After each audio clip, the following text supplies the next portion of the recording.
चलिए आगे बढ़ते हैं। आज का हमारा टॉपिक है इलस्ट्रेशन 9। बढ़िए आगे। Yes sir. हाँ जी। ऑन 1 जुलाई 2016 जॉर्ज ने बिल ड्रॉ किया 1,80,000 रुपीज का 3 महीने के लिए हैरी के ऊपर फॉर म्यूचुअल अकोमोडेशन। अब म्यूचुअल अकोमोडेशन क्या होता है मैं आपको समझा दूं। कोई एक दूसरे को माल नहीं बेचता, सिर्फ बिल बनाते हैं, सब लोग को देते हैं, वो साइन दे देता है और वो बैंक में जाकर डिस्काउंट करवा लेते हैं, फिर जो पैसा आता है एक दूसरे को बांट देते हैं। समझाता हूं। see यहाँ पे क्या हो रहा है। On 1 July 2016 George draw a bills of exchange for rupees 1,80,000 for 3 months on Harry for mutual accommodation. एक दूसरे के साथ सहमति से एक दूसरे के ऊपर बिल बनाते हैं बिना माल बेचे। हैरी ने बिल एक्सेप्ट किया। George has purchased goods worth rupees 1,81,000। लीजिए इसमें तो परेशानी है। तो जॉर्ज ने यहाँ पे वो वाला अकोमोडेशन नहीं है बेटा जो मैं बोल रहा हूँ, इन्होंने सिर्फ बिल बनाया है। जरा यहाँ तक देख लेते हैं। So Harry accept the bills of exchange. Now George purchase the goods worth rupees 1,81,000 from Jack on a same date. ये सब में ध्यान देना, 3 पार्टीज की एंट्रियां हैं और एक बात ये, इसमें आमने सामने बिल भी कैंसिल हो रहा है, तो पूरा सम ध्यान से समझे, फुल एक्यूरेसी के साथ इसको देखें बेटा। ये ऐसा सम नहीं है जो आपने पहले कभी किए होंगे। तो यहाँ देख लीजिए, मैं फिर से पढ़ लेता हूँ। 1 जुलाई 2016 को जॉर्ज ने बिल बनाया 1,80,000 रुपए का 3 महीने के लिए हैरी के ऊपर म्यूचुअल अकोमोडेशन में। हैरी ने वो बिल एक्सेप्ट भी कर लिया। बाद में जॉर्ज ने माल खरीदा जैक से। देखिए जॉर्ज ने बिल बनाया था हैरी के ऊपर, मतलब हैरी से पैसे लेने थे। अब जॉर्ज ने जैक से माल लिया है 1,81,000 रुपए का। फिर क्या किया, जॉर्ज के पास जो बिल था हैरी का वो उसने इंडोर्स कर दिया जैक को। फिर 1 सितंबर को जैक ने माल खरीदा वापस हैरी से। समझ में आ रही बात? Yes sir. फिर जैक को जो बिल मिला था जॉर्ज से वो उसने हैरी को दे दिया। मतलब हैरी के पास जो हैरी ने जो बिल बनाया था वो हैरी को वापस आ गया घूम फिर के। Got it? और उसको 9,000 फुल सेटलमेंट के लिए दे दिए। ऑन 1 अक्टूबर 2016 हैरी ने वापस माल खरीदा जॉर्ज से। फिर हैरी ने वो अमाउंट जॉर्ज को चेक से चुका भी दिया। इन लोगों ने लास्ट 2 एंट्री है ना, लास्ट 2 सिर्फ टाइम पास के लिए डाली है। सबको लास्ट 2 एंट्री सबको क्लियर ही हो जाएगी कि उसने माल खरीदा, उसने पेमेंट कर दिया, बात खत्म। डन। हमारा सब यहां तक टेक्निकल है। डन। अब जरा समझें, ऐसे पढ़ के क्लियर हो रहा है? चलो तो फिर देखते हैं कैसे होता है। ये देखिए, ये हमारे 3 पार्टीज है, जैक, जॉर्ज और हैरी। ध्यान दीजिएगा एकदम। पहला क्वेश्चन क्या था, ऑन 1 जुलाई 2016 जॉर्ज ने बिल बनाया था 1,80,000 का हैरी के ऊपर ऑन म्यूचुअल अकोमोडेशन पे। हैरी ने उसे एक्सेप्ट किया, हैरी ने एक्सेप्ट कर लिया bills of exchange. Any doubts? बेटा कोई डाउट है? No sir. चलिए आगे बढ़ते हैं। तो यहां बिल सेंड किया 1,80,000 का किसके ऊपर, on 1/7/2017 for 3 months। Any doubts? यहां आते हैं। नाउ जो बिल सेंड किया है 1,80,000 का 1/7 को, इसने माल बेच बिल सेंड किया है, इसने साइन करके दे दिया। पहली एंट्री क्या होगी, सेल नहीं किया है, डायरेक्टली बिल बना दिया है। बिल्स पेबल टू हैरी और जॉर्ज टू बिल्स पेबल। ये क्लियर है आपको? यहां तक कहानी सिंपल लग रही है। आगे बढ़ते हैं कहानी में। जॉर्ज ने माल खरीदा 1,81,000 का किससे, जैक से। तो माल आया जैक से, एंट्री क्या होगी, परचेज फ्रॉम टू जैक, और उसकी बुक में एंट्री क्या होगी, George to sales. Any doubts? यहां तक क्लियर हो रहा है सब कुछ? चलिए आगे बढ़ते हैं। फिर देखिए, George endorse Harry acceptance. Harry का जो एक्सेप्टेंस था, ये बिल इसने इसको यहां दे दिया फॉर फुल सेटलमेंट। बराबर, तो इसने ये वाला बिल इसको दे दिया। अब देखिए माल खरीदा 181 का, बिल दिया 180 का, फुल सेटलमेंट, मतलब धमकी दे दी इसके ऊपर कुछ दूंगा नहीं भाई। जब भी वर्ड लिखा हो फुल सेटलमेंट, मतलब समझ जाने का कि इसके ऊपर कुछ मिलेगा नहीं। तो इसका मतलब क्या होगा, 181 का 180, बाकी का 1000 डिस्काउंट। तो देखिए अब इसके पास बिल आया तो इसकी बुक में एंट्री क्या होगी, बिल रिसीवेबल अकाउंट डेबिट 180 का, डिस्काउंट दिया इसने 1000 का, और सामने जॉर्ज क्रेडिट हो जाएगा। ये इसने यहां से यहां बिल दे दिया। देखिए तो इसकी किताब में क्या एंट्री होगी, पहले इसकी किताब में देख लेते हैं। इसकी किताब में क्या एंट्री होगी, इसके इसने बिल दे दिया इसको, तो बिल गया इसका 180 का, सामने चुकाने कितने थे 181 जैक को, तो जैक डेबिट हो गया क्योंकि लायबिलिटी ने उतार दी, बिल दिया 180 का, सामने 1000 का डिस्काउंट आ जाएगा, तो लिख सकते हैं, मैंने रिबेट ही लिखा है। समझ में आया कि नहीं आया? जैक परचेज टू, हाँ परचेज टू जैक था तो जैक क्रेडिट था कि जैक को देना था, तो जैक को हमने बिल दे दिया, तो जैक डेबिट होकर निकल गया। सामने बिल कितने आ गया, बिल तो 1,80,000 का ही गया, तो बाकी हमारा रिपीट हो गया ना। अब इसकी किताब में क्या एंट्री होगी, बिल आया 180 का, इसको बिल मिला 180 का, सामने जॉर्ज को 181 लेने थे, वो चले गए, मतलब हमने 1000 का डिस्काउंट दे दिया, रिबेट दे दिया। एनी डाउट्स बेटा, यहां तक कोई डाउट है किसी को? श्योर ना? चलिए यहां तक क्लियर एकदम। अब देखिए आगे बढ़ते हैं। इसकी हिसाब से कोई एंट्री नहीं है, तो जब भी एंडोर्स होता है तो ये बंदा कुछ करता ही नहीं है। चलिए तो सिंपल ही है। अब Jack purchase goods worth rupees 90,000, 1,90,000 from Harry. तो इसने किससे माल खरीदा, हैरी से 190 का, तो एंट्री क्या होगी, परचेज टू हैरी 190। इसकी दाब एंट्री क्या होगी, जैक टू सेल्स 190। क्लियर है ना? फिर क्या होगा, जैक ने इंडोर्स कर दिया, यानी इसने जो बिल इसको दिया था बराबर वही बिल इसने इसको दे दिया, करेक्ट। अब ये कह रहा है जैक ने endorse the bill received from George, George से जो बिल मिला था to Harry and paid 9,000 in full settlement amount to Harry. समझ में आई बात? मतलब इसने जो इसको बिल दिया था बराबर वही बिल इसने इसको दिया था, चिपकाया था, करेक्ट। और इसने वही बिल इसको चिपका दिया, कितने का, 180 का, तो 180 का बिल चिपकाया, देने कितने थे 190, तो 180 का बिल चिपकाया, 9,000 कैश दिए, मतलब 1,000 का डिस्काउंट होगा बिकॉज लिखा है फुल सेटलमेंट, धमकी दे दी इसको ऊपर कुछ नहीं दूंगा। डन। चलिए क्या होगा आप बताइए। अच्छा पहली एंट्री इसमें वो देख लेते हैं, पहली एंट्री इसमें है, तो चलिए पहली इसके बुक में एंट्री क्या होगी, जैक की entry.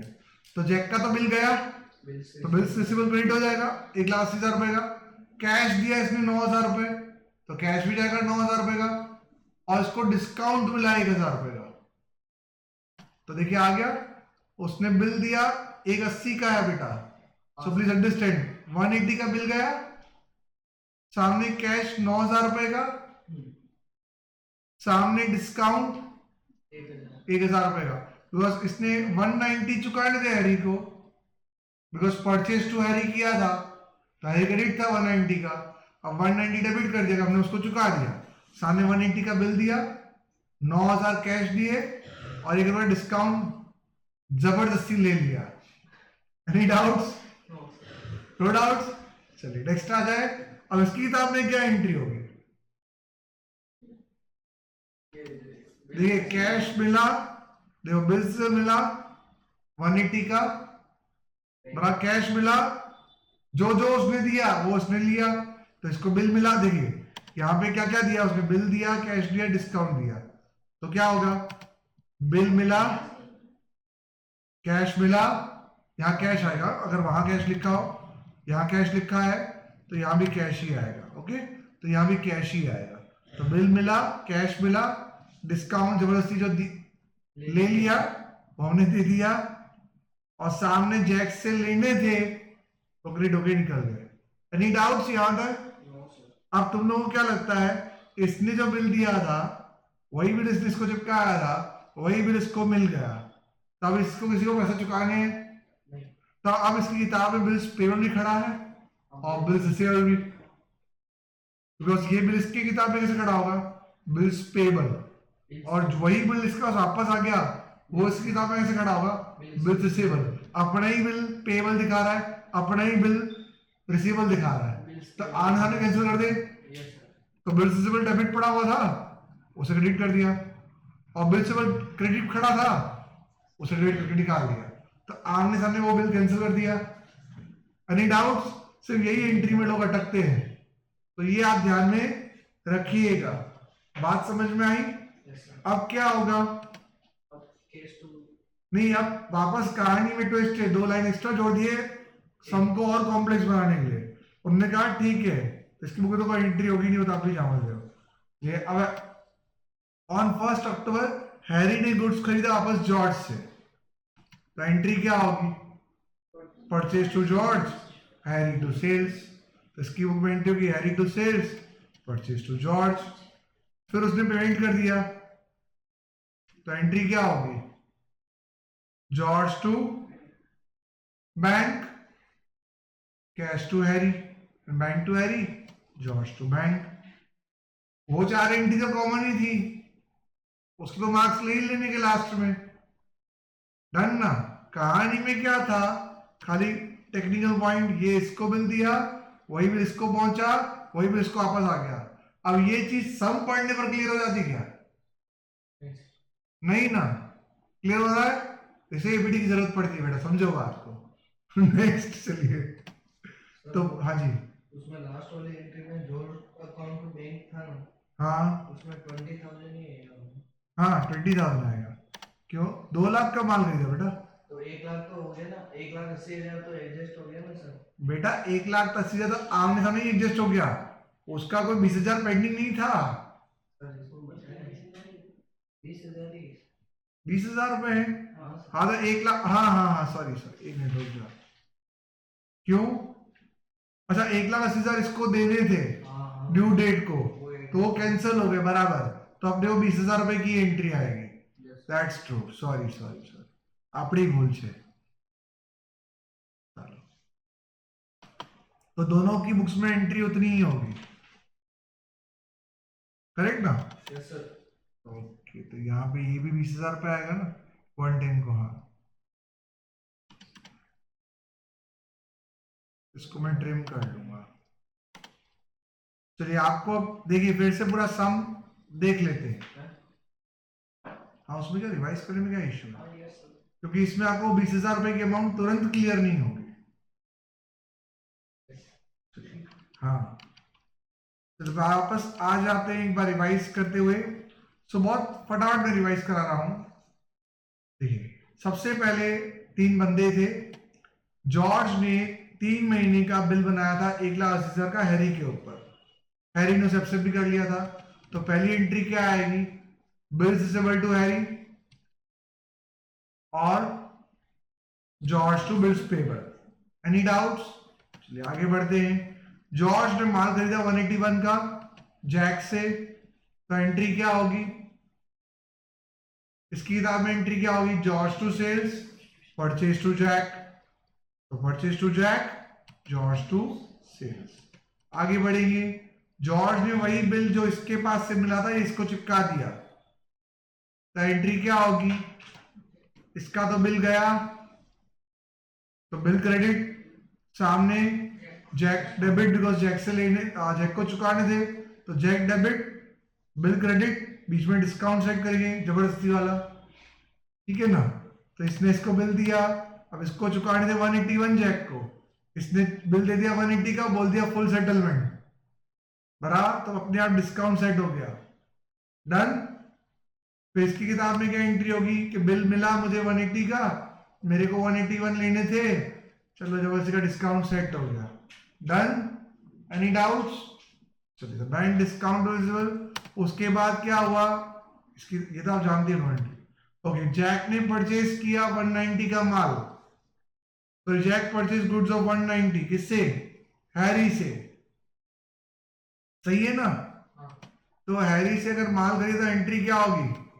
Purchase to Harry, Jack to sales.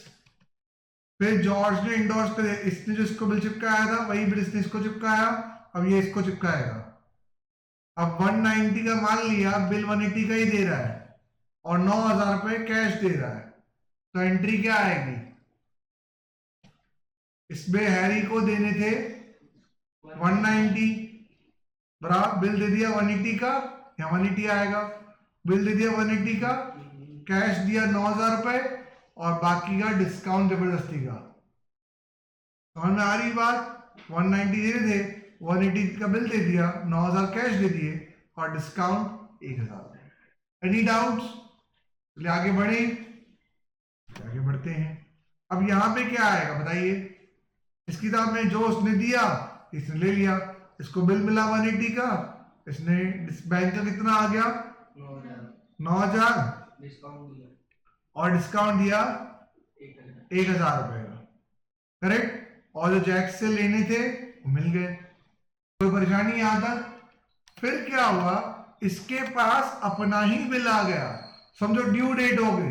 अब ड्यू डेट को कौन मांगने आएगा? देखो इसके पास बिल है नहीं, इसका पास बिल है नहीं, इसका पास खुद के पास बिल है, तो खुद ही मांगने आएगा खुद को। तो बिल से डेबिट था, क्रेडिट होकर निकल जाएगा, पेबल क्रेडिट था, डेबिट होकर निकल जाएगा। पर एक बात बताओ, इसका वाला जो माल इसने खरीदा था, इसने जो बिल बेचा था, उसका पैसा आप नहीं देना ना, इसको तो नहीं देना है ना, किसी को नहीं देना है, क्योंकि अपना ही बिल अपने पास आ गया ना। समझ में आई बात? और अब ये अगर 2 लाख का माल खरीद रहा है, अब ये 2 लाख का माल खरीद रहा है, तो इसको एंट्री कितनी करनी पड़ेगी? हैरी टू सेल्स 2 लाख की, परचेज टू जॉर्ज 2 लाख का, यहां 2 लाख आएगा, परचेज टू जॉर्ज कितना आएगा? 2 लाख रुपए, गॉट इट। पर ये पैसा कितना चुकाएंगे? करेक्ट, जॉर्ज पूरा अमाउंट चुका देगा, वो 20,000 रुपए ही चुकाएगा। तो यहाँ एंट्री आएगी बैंक टू हैरी 20,000 रुपए, और यहाँ आएगी एंट्री जॉर्ज टू बैंक 20,000 रुपए, यहाँ 20,000 रुपए आएगा। Any doubts? क्यों? सी समझाओ, समझ में आया कि नहीं आया? यहां परचेज, हाँ नहीं आया, ओके।